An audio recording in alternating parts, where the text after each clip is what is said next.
A man known as the Titanic Orphan was just a child when he lost his father in the sinking, becoming one of the last living male survivors. Molly Brown, whose quick thinking and refusal to sit back earned her the nickname the Unsinkable, and the ship's baker survived hours in freezing water, crediting whiskey for keeping him alive. These are forgotten Titanic survivors with dark, untold stories. Charles Juncan, the Titanic's chief baker, spent hours in the freezing water before finally being rescued, and would go on to say it was mostly thanks to the whiskey in his system. Born in Birkenhead, England in 1878, Juncan had a long maritime career before joining the crew of the Titanic. On the night of April 14th of 1912, after the ship struck the iceberg, he organized his baking staff to deliver bread to the lifeboats. He was assigned to Lifeboat 10, but he chose not to board, instead helping others before returning to his quarters, where he pounded back a significant amount of booze. As the ship sank into the Atlantic, he reportedly rowed the stern down, entering the freezing water without submerging his head, and then he spent about 2 hours in the icy sea, and later said that he probably survived thanks to the whiskey, which he figured insulated him against the cold.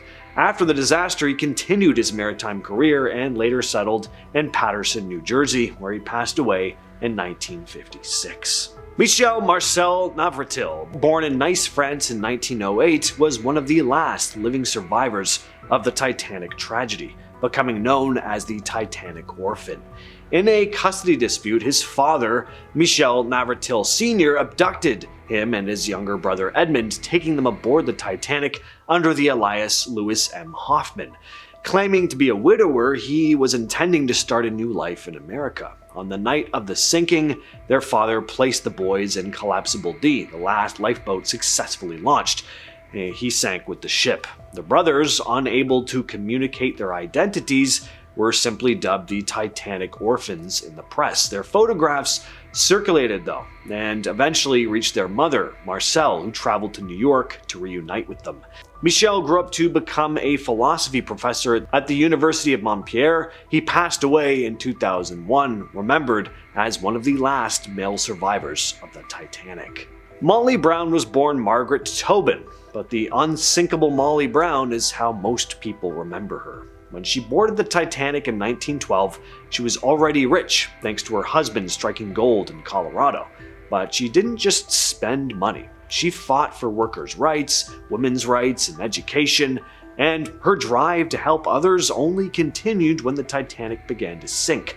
Molly didn't panic. She helped people get into their lifeboats, and eventually ended up in Lifeboat 6 herself. Once in the water, she argued with the crew to turn back and look for more survivors. When they refused, well, she helped row the boat herself, even handing over her furs to others who were freezing. And she led a pretty interesting life after she was rescued, too. She helped raise money for survivors who had lost everything, and later ran for US Senate decades before women could even vote nationwide. Colonel Archerald Gracie IV was a wealthy historian from a long line of military men. When he boarded the Titanic, he was in first class, and he was kind of obsessed with the ship. He was writing a book about it even before it sank. But when the iceberg hit, Gracie went into action. He helped women and children get into lifeboats, stayed on board until the very end. When the ship broke in two, he jumped into the water and somehow made it to an overturned lifeboat. He clung to it all night in the freezing cold with dozens of other men trying not to die. Gracie survived, but it messed him up. He wrote one of the most detailed first-hand accounts of the sinking, finishing it just before he died less than a year later. His health had started failing, but people close to him said it was more than that. He couldn't stop reliving what happened. He had nightmares, he couldn't sleep, and when he passed away in December of 1912, some said he was still calling out for help. His last words? He must get them all in the boats. He made it off the Titanic, but part of him never really did. Frederick Fleet was one of the Titanic's lookouts, the guy who actually spotted the iceberg and rang the warning bell. He shouted those famous words, "Iceberg right ahead." He did his job, but it was too late. There weren't enough lifeboats, and the ship was going too fast. The crash was going to happen no matter what. Fleet managed to survive by getting into Lifeboat 6, the same one Molly Brown was in. But surviving the disaster didn't mean his life got easier. He went back to working jobs on ships, but he was never really okay again. He dealt with depression, and later on, life kept piling on more problems. He lost his wife in 1964, and after that, things just continued to spiral. He ended up living with relatives and struggling to find work. In 1965, just a year after his wife died, Fleet took his own life. He was 77 years old. What's even sadder is that he was buried in an unmarked grave. For decades, no one really wanted to talk about him. Not the man who warned the ship, not the guy whose voice was the first to sound the alarm. Eventually, a gravestone was added in his memory, but it took a long time for people to give him the respect that he deserved. Edith Eileen Brown was just 15 when she boarded the Titanic with her parents. They were traveling to America to start a new life. Her father had big dreams. He wanted to open a hotel in Cape Town and make a fresh start. But none of that happened. When the ship hit the iceberg, Edith and her mother were put in a lifeboat. Her father stayed behind. She remembered the last thing he said to her, "I'll see you later." But, of course, she never did. He went down with the ship, and Edith and her mom had to figure out how to survive in a new country with nothing. They ended up in New York for a while, but eventually made their way back to South Africa. Edith didn't stay quiet about what happened. As she got older, she gave interviews and told her story to keep the memory of the Titanic alive, especially the people who didn't make it. She went on to have a family and live a full life, but she never forgot that night. You could hear it in her voice when she talked about it, even in her 90s. She lived a long life though, passing away in 1997 at the age of 100. For a long time, she was one of the last living Titanic survivors. In fact, she died just 1 month after Titanic hit theaters. Eva Hart was just 7 years old when she boarded the Titanic with her parents. They were moving to Canada to start fresh, but her mother had a bad feeling about the trip from the start. She didn't trust the ship, called it too big, too fast, and too proud. She refused to sleep at night while they were on board, and that gut instinct may have saved their lives. When the iceberg hit, Eva's father put her and her mother into a lifeboat. He stayed behind. Like so many others, he didn't make it.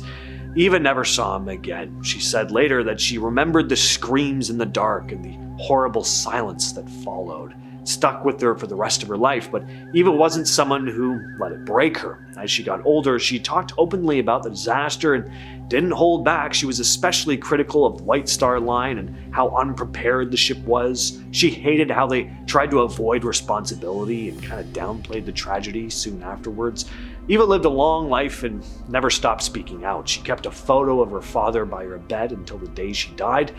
And even decades after the incident, she refused to forgive the people in charge. She said you can't call something an act of God when it was caused by human arrogance. She made sure her voice and her father's memory were never forgotten. Harold Bride was one of the Titanic's 2 wireless operators, the guys who sent and received messages for the ship. When the iceberg hit, he and his coworker Jack Phillips stayed at their post, sending out SOS calls while chaos just broke out around them. They were some of the last people left working while everyone else was trying to get off the ship. Water started flooding the room while they were still transmitting. Jack kept working until the power cut out. Harold tried to escape and was swept off the ship by a wave. He managed to find an overturned lifeboat, Collapsible B, and climbed on. Dozens of men were clinging to it all night, trying to survive in freezing water. Harold was rescued, but he didn't walk away without scars. His feet were badly frostbitten, and he had to be carried from the Carpathia after being pulled from the ocean. He lost his friend Jack, and the trauma never really left him. After the disaster, Bride testified at the Titanic inquiries and eventually went back to working for the Marconi Company, but he didn't like talking about what happened.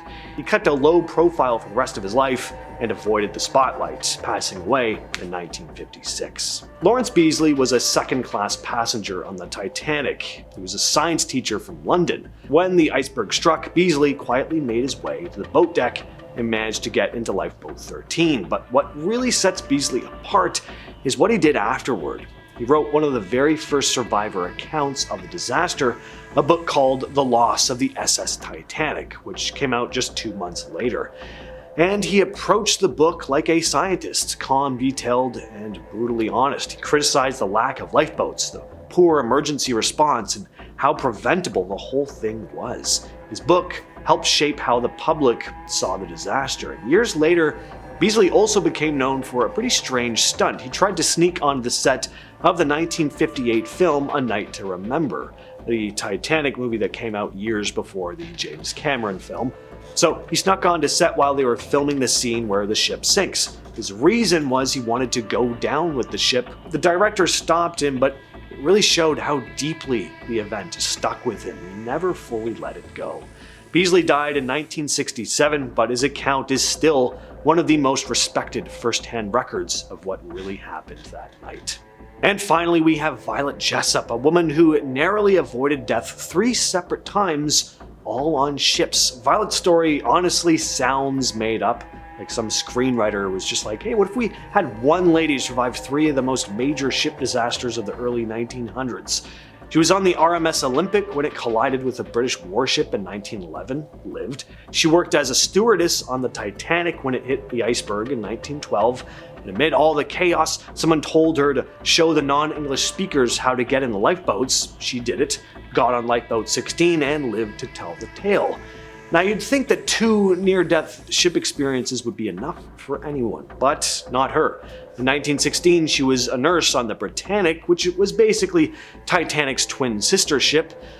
That one hit a mine in the Aegean Sea and started sinking. Violet threw on a lifeboat, jumped into the water, got smacked in the head by a lifeboat propeller, and still survived. Pretty amazing life. Well, with all that said, I've been your host, James. I'll catch you, yes, you specifically, in the next video.